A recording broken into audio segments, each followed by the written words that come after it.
E o nosso papo de subúrbio hoje é com a Adelaide Shaw, a baiana, né, de Brás de Pina, que eu conheço, que escolheu o melhor tema de estudo do mundo. Né, estudar a comida no subúrbio, tendo como estudo de caso a Feira das Iabás, ou seja, só podia sair coisa gostosa. Vamos ouvir um pouquinho da experiência dela hoje no nosso papo de subúrbio? Fala pessoal do Papo de Subúrbio, tudo bem com vocês?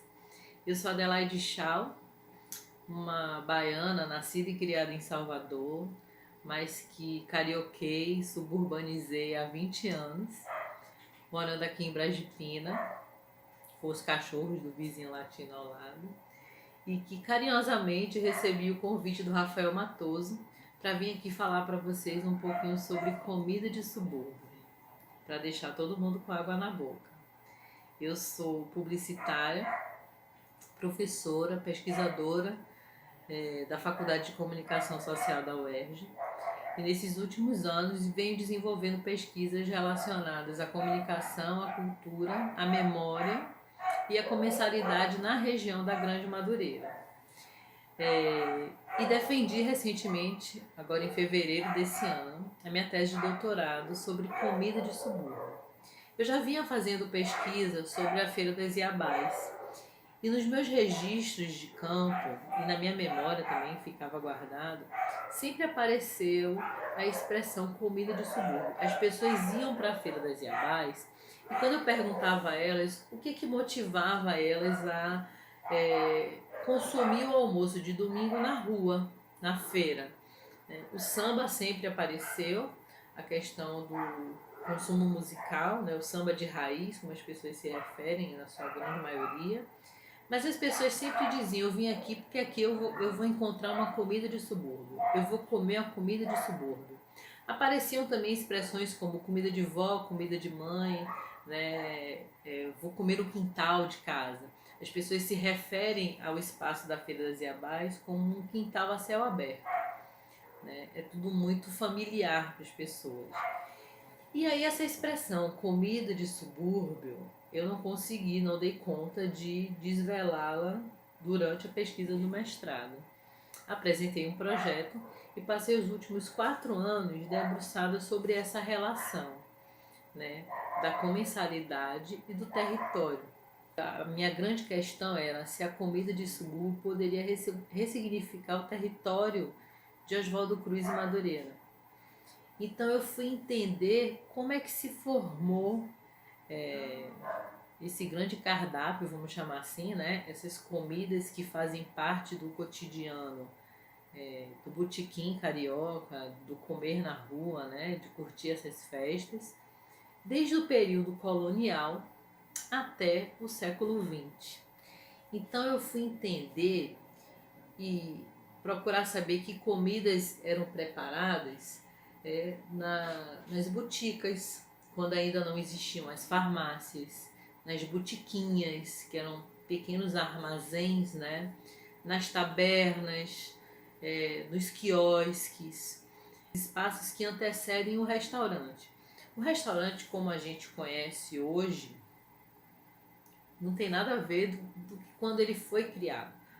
Dizem os historiadores, alguns historiadores, que o restaurante é uma invenção francesa do século XVIII.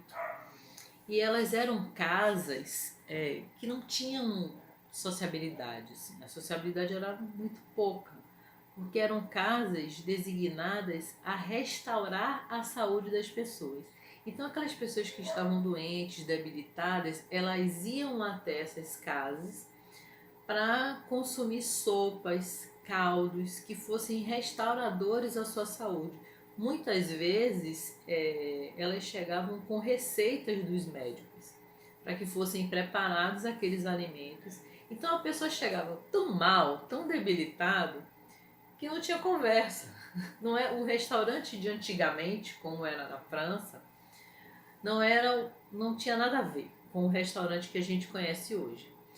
E aí, quando a gente vira o século XX, com a reforma Passos, né, e com o bota abaixo, com a ideia de se europeizar, vamos dizer assim, o Brasil, de se afrancesar, os costumes, as modas, a arquitetura, surgiram os cafés.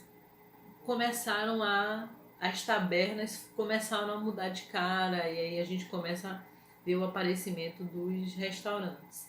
Pereira Passos, quando quis implantar essa europeização, né, com toda uma política pública, né, de construção, de alargamento de vias, de querer mudar os modos e os costumes, foi trazendo também uma certa comensalidade, certos pratos que começaram a ser servidos, né? E isso vai trazendo elementos para formar a nossa comensalidade atual, contemporânea, né? O que a gente come, o bolinho de bacalhau, o ovo colorido, a lasca de peixe, o pão dormido, né? O que se fazia com o pão dormido.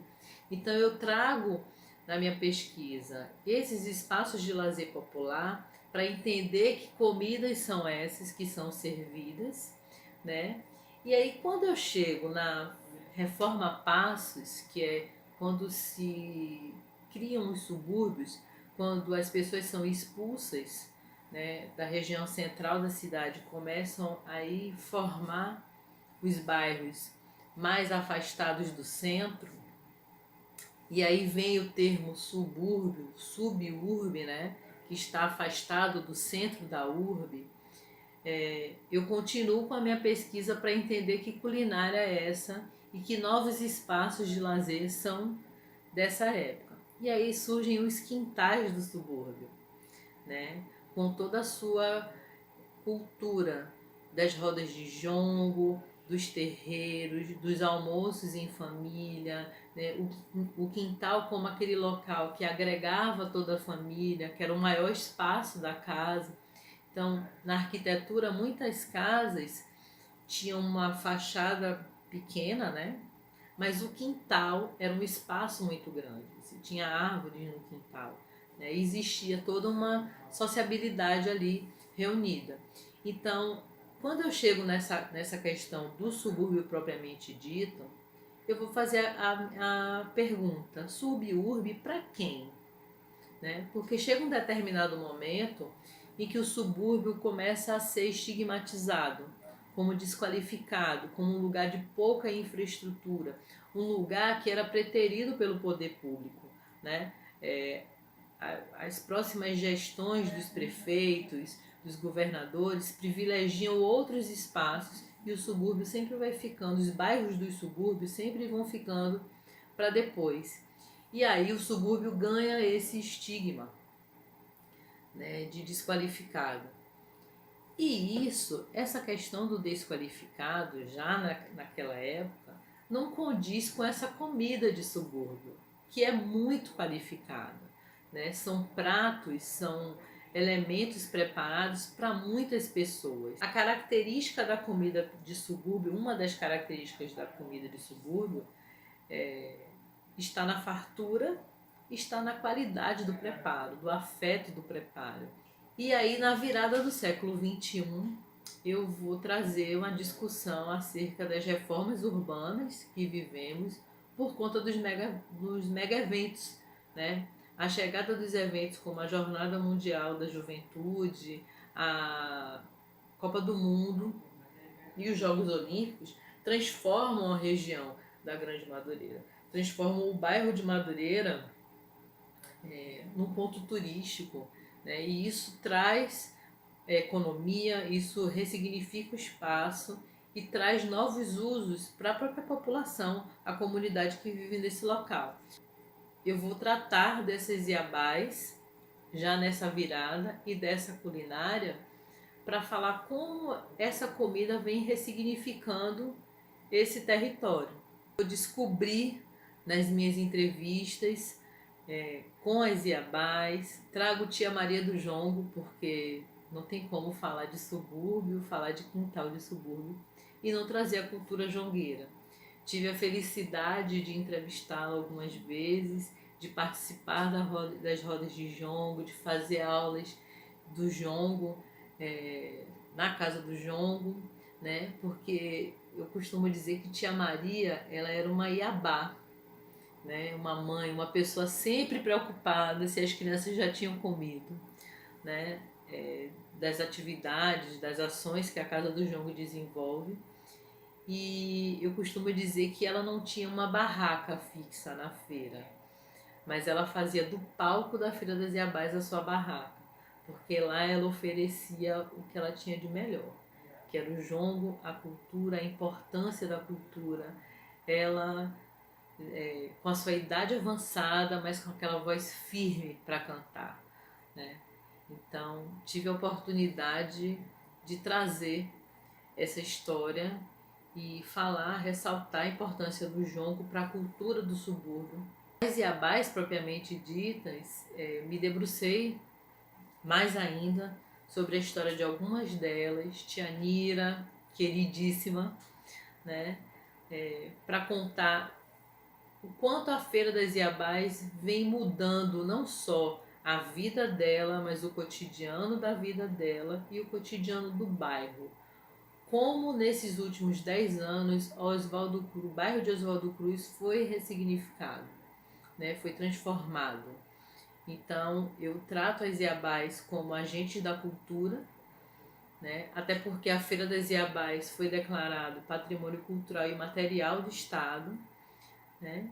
E no final da minha tese, quando eu apresento os questionários, os resultados, eu trago para o leitor uma relação de sensorialidade dessa comida, dessa culinária, né? Então, como as pessoas veem a comida de subúrbio, né? O comer com os olhos, tudo que elas ouvem, né? A audição da Feira das Iabás, as músicas, os sambas, as letras de música que trazem essa culinária, essas personalidades, né? Quem nunca ouviu um samba falando do feijão de Tia Vicentina, de Dona Neném, né? Tantas outras iguarias que são oferecidas. E falo da importância que a culinária e eventos culturais como esse trazem como propulsor de uma economia criativa para o bairro de Oswaldo Cruz e Madureira. Então, foi muito prazeroso realizar essa pesquisa nesses últimos 4 anos. A tese vai ser publicada como livro. A gente fez no laboratório Comunicação, Arte e Cidade um documentário que estava para sair agora, mas aí a pandemia veio, fechou tudo, mas a gente vai reprogramar esse lançamento, né? E trazer à luz a importância que eventos como a Feira das Iabás tem para a cidade, tem para a economia da cidade, para a memória da cidade. A Feira das Iabás é um evento essencialmente da cultura negra.